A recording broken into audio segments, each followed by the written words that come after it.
Hello friends, आज हम आपको भक्ति आंदोलन में संतों की श्रृंखला के अंतर्गत रामानंद के बारे में बताएंगे। संत रामानंद ही वास्तव में उत्तर भारत के प्रथम संत थे जो भक्ति आंदोलन भक्ति को दक्षिण भारत से उत्तर भारत लेकर आए।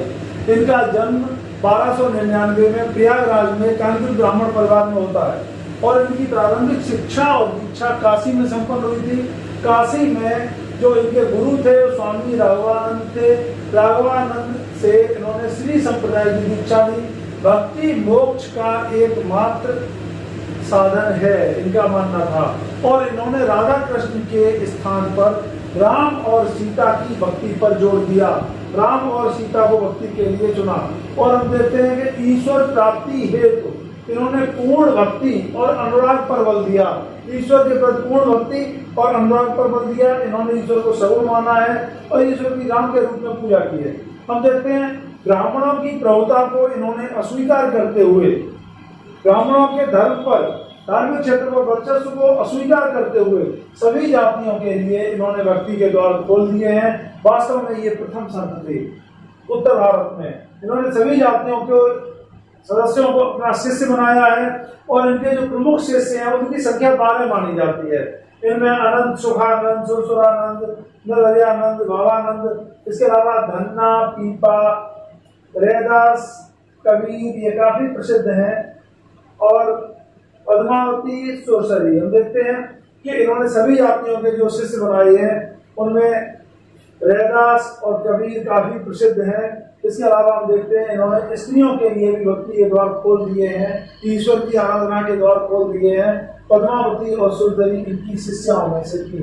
हम देखते हैं कि हिंदी को इन्होंने, ये भारत के हम देखते हैं प्रथम संत हैं जिन्होंने संस्कृत के स्थान पर हिंदी को अपनी उपदेशों की भाषा बनाया और हिंदी को उपदेशों की भाषा बनाने का मतलब था भक्ति को जन जन तक पहुंचाया।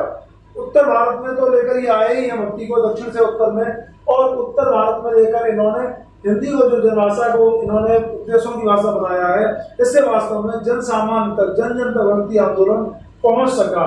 इन्होंने दक्षिण से उत्तर तक सभी तीर्थों की इन्होंने यात्रा की है। इन्होंने गुरु की कृपा पर अत्यधिक बल दिया है। इन्होंने अपने ईश्वर का हृदय में वास बताया है। इन्होंने अपने एक गीत में बताया है कि वो वास्तव में चंदन लेकर ब्रह्म की आराधना करने ही निकले थे, ब्रह्म की उपासना करने निकले थे, पूजन करने निकले थे। ईश्वर ने उन्हें बताया कि ब्रह्म का वास्तव में वास उनके हृदय में है। क्योंकि वास्तव में देखा जाए तो जो व्यक्ति है, मनुष्य है, वो ईश्वर के लिए जल की और पाषाण की पूजा करता है और तमाम जगह उसके लिए वेदों में खोजता है ईश्वर को। वास्तव में देखा जाए तो ईश्वर का वास हृदय में है।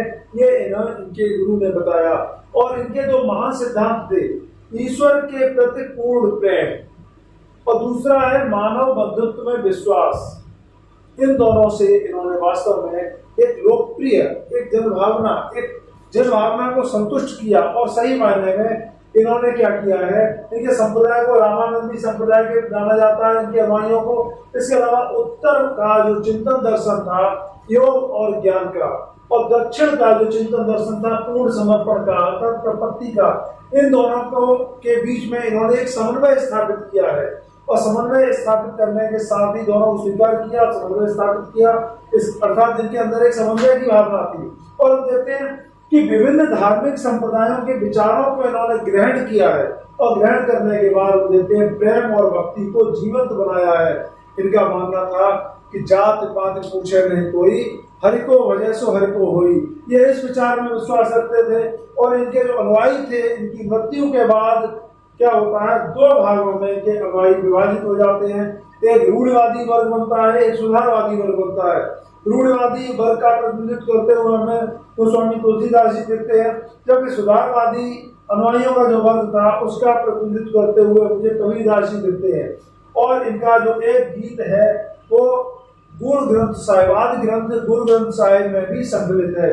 तो हम देखते हैं कि रामानंद का भक्ति आंदोलन में, संपूर्ण भक्ति आंदोलन में, संपूर्ण भारतवर्ष के भक्ति आंदोलन में अत्यधिक महत्वपूर्ण योगदान है और इन्होंने दक्षिण से उत्तर लाए हैं भक्ति को। इसके अलावा इनके जो शिष्य हैं, इनके शिष्यों में भी इनका व्यक्तित्व प्रतिबिंबित होता है।